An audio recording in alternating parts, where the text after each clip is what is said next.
Script: The story of Horus, divine king of Egypt. Picture this: a falcon-headed god soaring over ancient Egypt, his piercing eyes scanning the golden desert below. This is Horus, the divine king, whose story would shape 3,000 years of pharaonic rule. His tale isn't just another mythology lesson. It's a thrilling journey through divine politics, magical resurrections, and epic struggles that make modern dramas look tame. The ancient Egyptians didn't just worship Horus, they believed every pharaoh was Horus reborn. For over 3 millennia, from the first dynasty to Cleopatra's reign, every ruler claimed to be the living embodiment of this falcon god. That's some serious job security. But how did a bird-headed deity become the ultimate symbol of royal power? Get ready for a story packed with family drama, political intrigue, and magical wonders worthy of a dozen Marvel movies. We're talking divine magic, intense rivalries, and a family feud so epic it literally split the cosmos between order and chaos. Trust me, this ancient saga has twists you won't see coming. Before Horus could claim his throne, we need to understand where he came from. And it all starts with the cosmic family tree from ancient Egypt's greatest hits collection. The Heliopolitan Ennead was like the Egyptian version of Mount Olympus, except with more animal heads and significantly more family dysfunction. At the top sat Ra, the sun god who created himself from primordial waters. Picture the ultimate self-made deity, literally.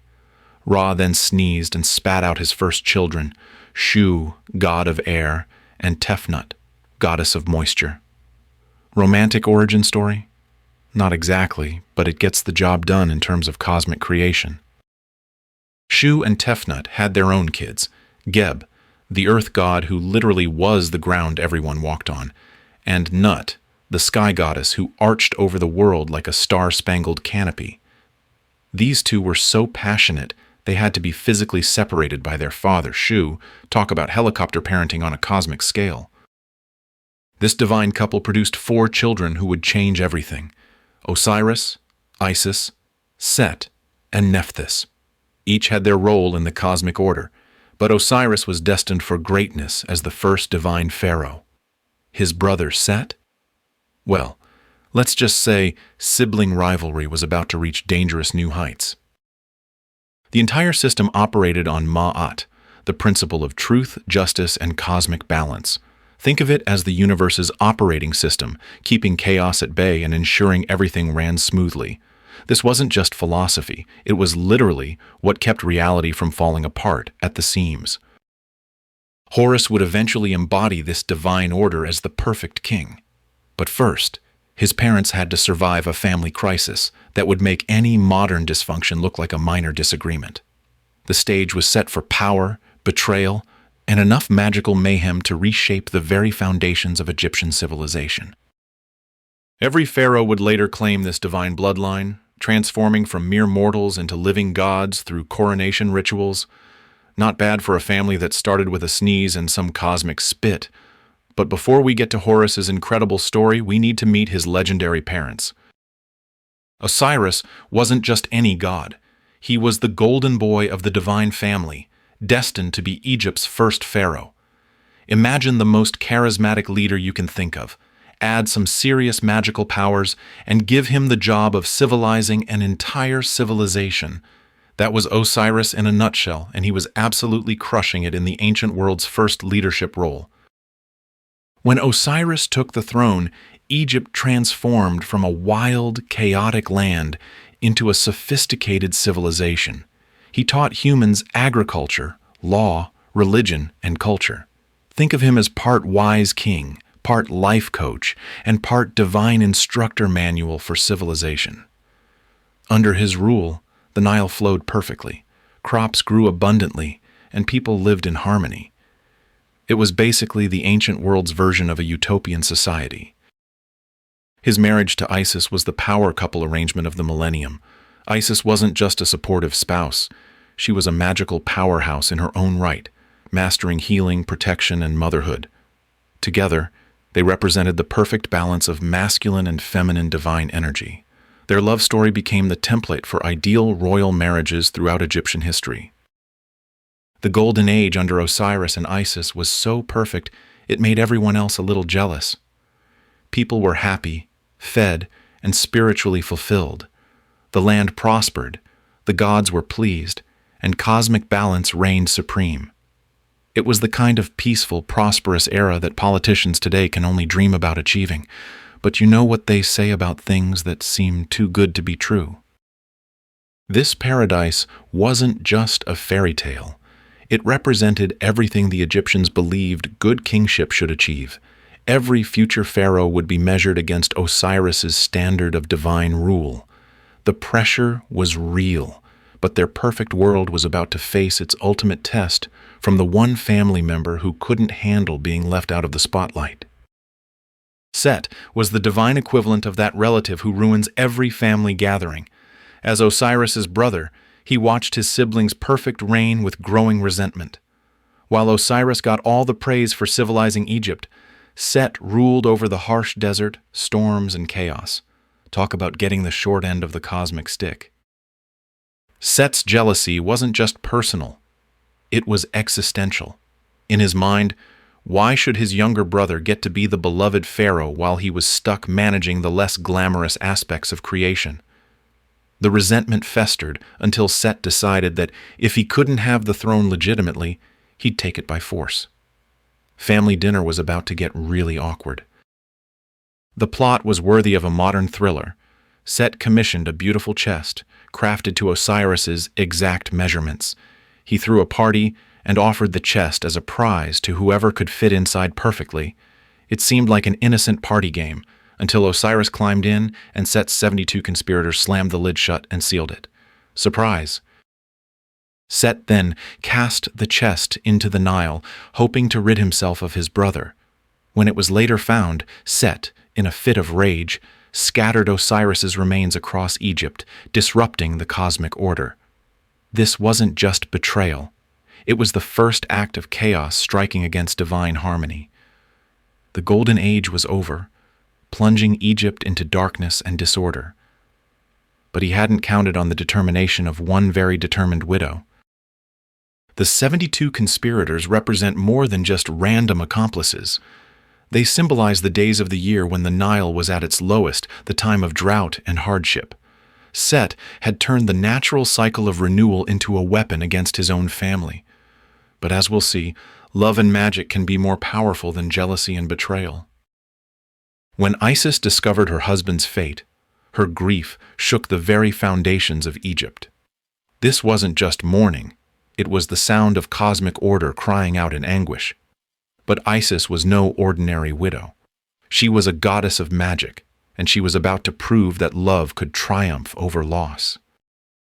Her search for Osiris's scattered remains became the ancient world's most determined treasure hunt. Isis traveled the length and breadth of Egypt, following every lead and rumor. She enlisted the help of her sister Nephthys, who happened to be married to Set. Family dynamics were complicated.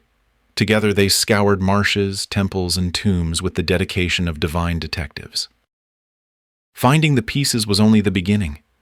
Isis had to perform the ultimate magical restoration, reassembling her husband's body and reviving him briefly.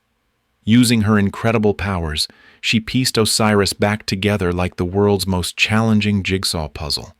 The magic required was so intense it established burial practices that would last for millennia.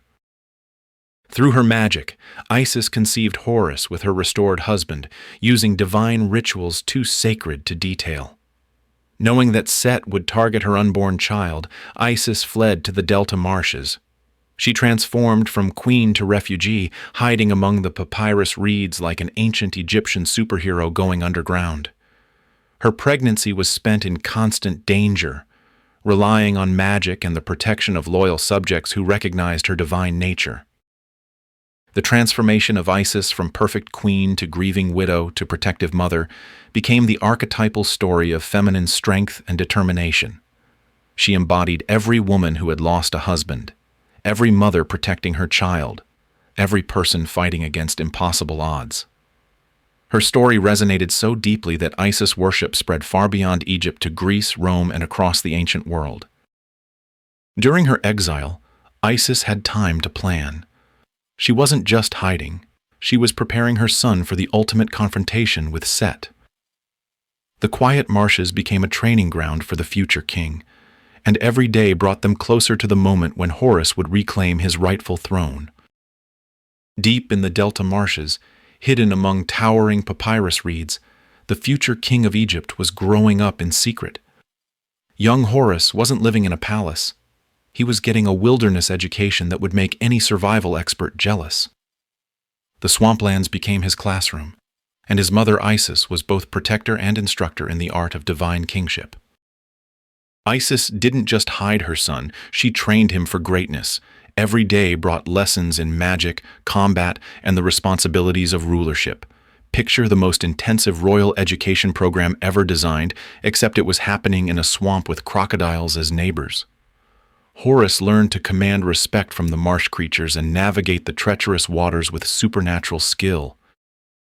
The young god's powers manifested early and dramatically. When poisonous creatures threatened, they would bow to his authority. When storms raged, he could calm them with a gesture. The boy who was destined to be the falcon god was already showing signs of his incredible abilities. Even the other marsh dwellers recognized there was something special about this hidden prince. But growing up divine doesn't mean growing up safe. Set's agents constantly searched for the hidden heir, and several close calls nearly ended Horus's story before it really began. Isis had to use all her magical abilities to throw off pursuit, creating illusions and false trails that kept them one step ahead of disaster. Living like fugitives was the price of preserving the legitimate succession. The marshes also provided unlikely allies. Local fishermen and farmers, recognizing Isis despite her disguise, offered protection and supplies. They became the first human supporters of Horus's claim to the throne. These common people understood that the rightful king was being raised among them, and they were honored to play their part in the divine plan. During these hidden years, Horus absorbed not just magical training but also genuine understanding of his future subjects. Unlike Set, who ruled through fear and chaos, Horus learned compassion and justice from direct contact with the people he would someday govern. The marsh years weren't just about survival. They were about becoming the kind of ruler Egypt desperately needed. But eventually, every hidden prince must step into the light and claim his destiny. When Horus reached maturity, he emerged from the marshes like a divine storm made flesh. No longer the hidden child, he was now a fully grown god with the bearing of a king and the power to back up his claims. His first stop wasn't the palace. It was the divine court where the Ennead gathered to settle disputes. Time to make this official. The formal challenge sent shockwaves through the divine community. Here was Osiris's son, risen from obscurity to demand justice for his father's betrayal and his own inheritance. Horus didn't just want justice. He wanted recognition as the legitimate pharaoh of Egypt. The gods hadn't seen drama like this since the original creation stories. Popcorn sales in the divine realm probably went through the roof.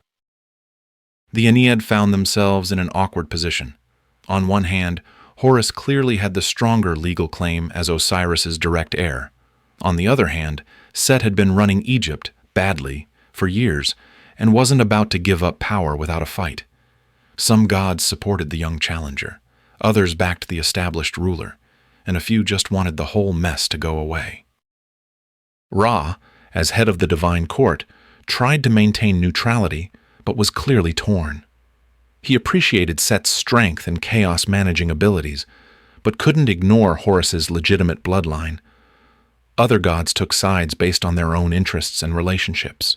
It was like watching the ancient world's most consequential political primary play out in real time. The initial tribunal hearings were full of legal arguments, divine politics, and enough procedural maneuvering to make modern lawyers jealous. Horus presented his case with the confidence of someone who knew he was in the right. Set countered with claims about his experience and suitability for rule. Neither side was backing down, and it became clear that words alone wouldn't settle this dispute. That's when the gods made a decision that would create the most epic contest in Egyptian mythology. If legal arguments couldn't determine the rightful king, then Horus and Set would have to prove their worthiness through a series of trials. What started as a court case was about to become the ultimate divine competition, and the winner would take all of Egypt as their prize. The divine tribunal wasn't about to settle this with a simple vote. They demanded trials to prove who deserved the throne. Think of it as the world's first reality TV competition, but with actual gods and way higher stakes. The contest began with boat races down the Nile. Horus built his vessel from stone but disguised it with plaster to look like wood. Set, thinking he was clever, made his boat entirely from stone. When they hit the water, Set's boat sank like a rock, while Horus sailed to victory.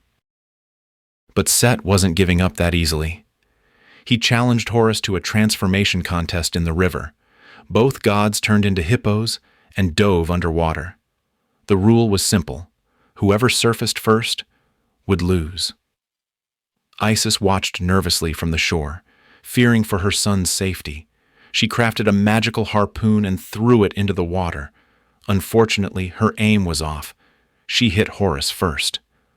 Her son cried out in pain, so she quickly pulled the weapon back and threw it again, this time striking Set. Set emerged from the water, wounded and furious. He appealed to Isis about family loyalty. "How could you hurt your own brother?" he pleaded. Isis felt remorse and healed Set's wounds immediately. This frustrated Horus, who surfaced in anger and briefly lashed out at his mother, though she was quickly restored by divine magic. The gods decided to try a different approach. They arranged a feast where Horus and Set would demonstrate their cleverness. Set had a cunning plan to outwit Horus with a magical trick involving food, thinking it would prove his dominance. But Isis discovered the scheme and warned her son. Horus cleverly turned the trick against Set. When Set called upon his magic to prove his superiority before the gods, it backfired, revealing his own deception. The gods burst into laughter as Set's plan collapsed spectacularly. The trials continued with architectural challenges. Each god had to build a temple faster than the other. They raced through construction projects that would make modern builders weep. Set focused on size and grandeur, while Horus emphasized precision and sacred geometry. The gods judged not just speed, but also divine craftsmanship and spiritual significance. Combat trials followed, featuring wrestling matches and strength contests. These weren't your average gym workouts. They involved throwing boulders the size of pyramids and lifting entire mountains. Horus relied on skill and strategy, while Set used brute force and clever tactics. Each victory was hard-fought, with neither god gaining a decisive advantage. The shape-shifting battles were particularly spectacular. The gods transformed into every creature imaginable: lions, bulls, serpents, and mythical beasts. They fought as scorpions in the desert, eagles in the sky, and crocodiles in the Nile. Each transformation brought new advantages and new challenges, creating an epic showcase of divine power. Wait until you hear about the most intense confrontation of all. It's coming up next, and it involves the most famous symbol in all of Egyptian mythology. After countless trials and contests, Set finally demanded a direct challenge. He faced Horus in single combat. No rules, no judges, just raw divine power. This wasn't another clever contest of wits. This was an intense duel that would rival any epic showdown.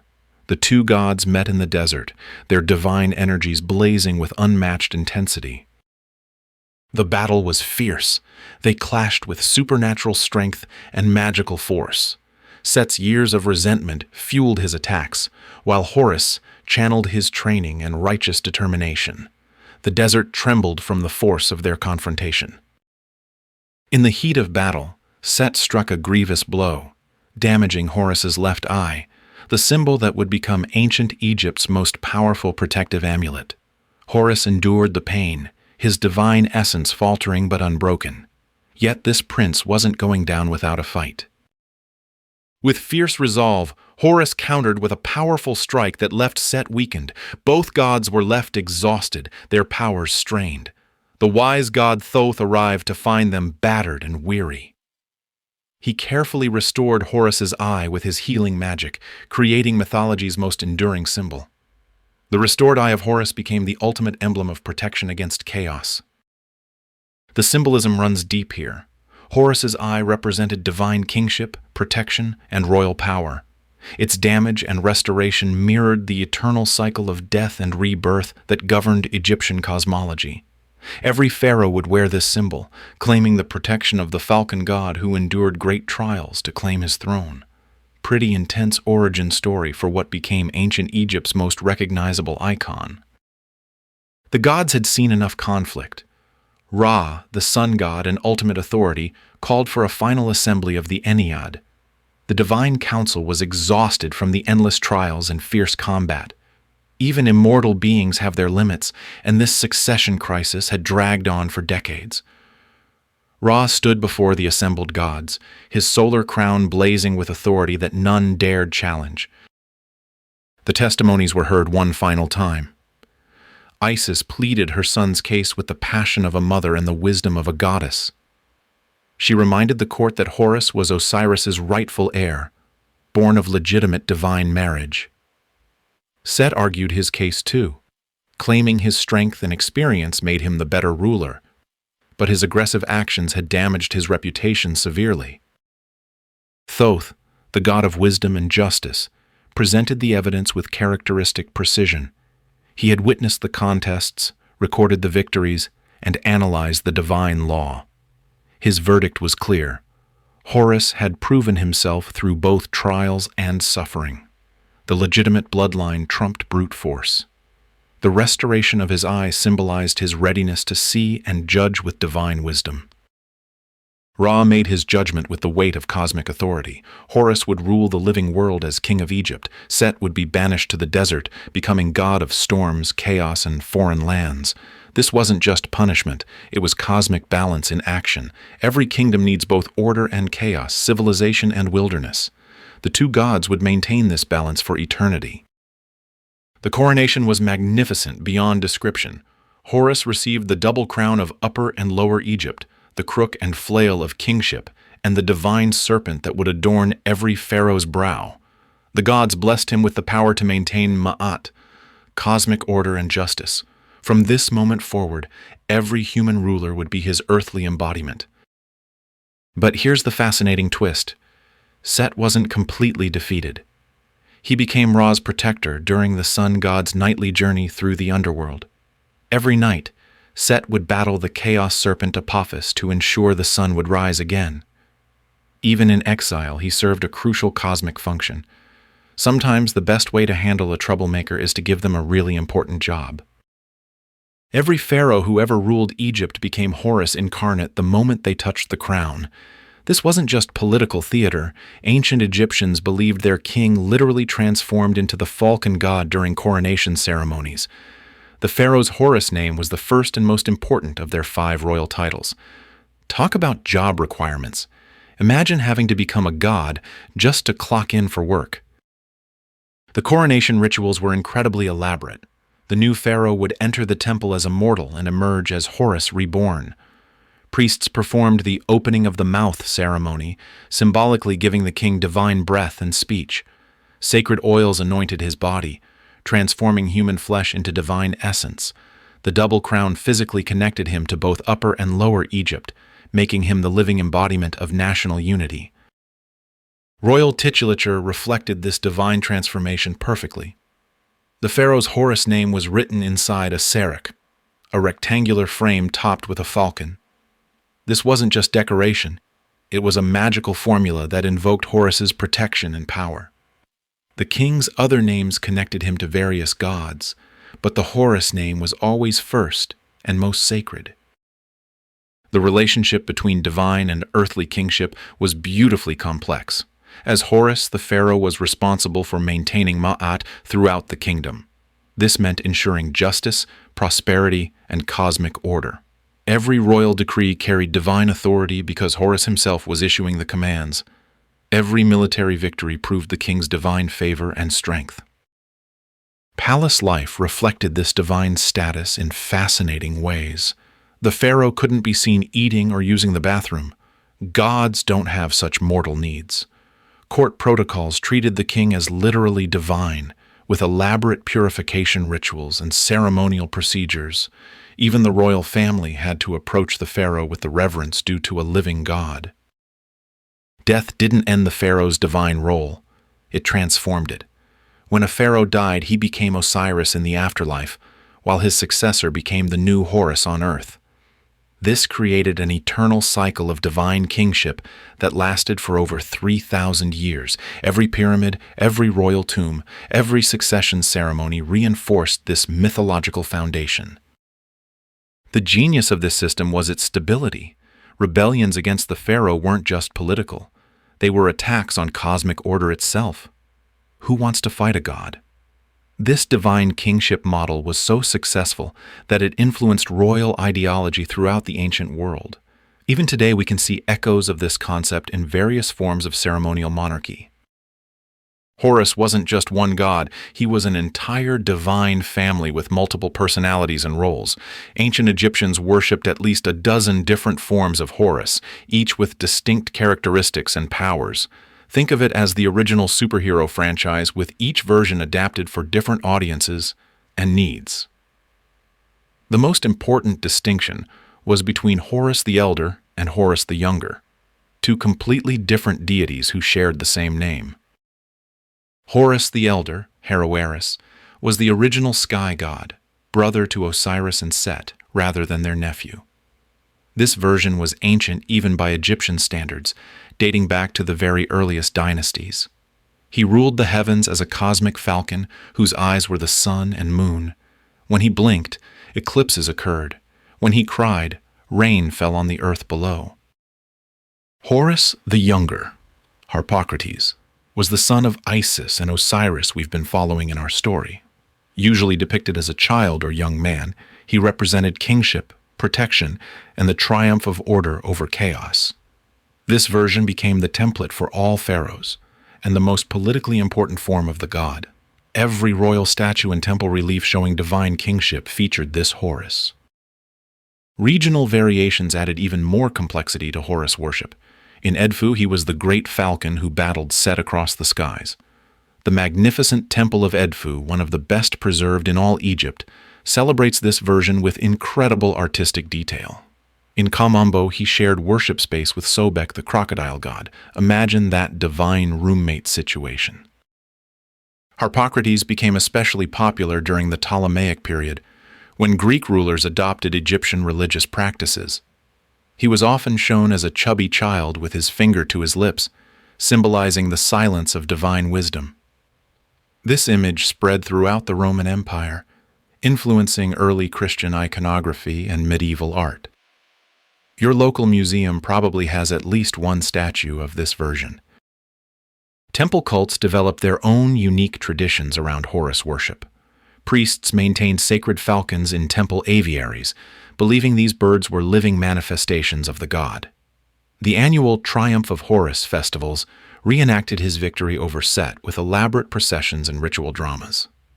These celebrations could last for weeks, bringing together thousands of pilgrims from across Egypt. The evolution of Horus worship across different periods shows how adaptable this god was. During the New Kingdom, he merged with Ra to become Ra-Horakti, the sun god of the horizon. In the late period, he took on more protective and healing aspects as Egyptians faced foreign invasions. Each era found new ways to interpret and worship the falcon god, keeping his cult alive for over 3 millennia. The Horus myth didn't stay in Egypt. It spread across the ancient world like divine wildfire. Greek and Roman writers were fascinated by the story of the god who died and was reborn, the divine child hidden from enemies, and the cosmic battle between good and evil. Sound familiar? These themes would echo through numerous other mythologies and religious traditions. The story was just too good to stay put. Early Christian communities in Egypt drew clear parallels between Horus and Jesus. Both were divine children born under miraculous circumstances. Both had to hide from enemies who wanted to kill them.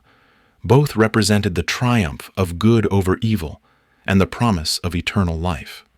While scholars debate the extent of direct influence, the similarities are striking enough to suggest cross-cultural exchange of ideas. Archaeological evidence keeps revealing new aspects of Horus worship.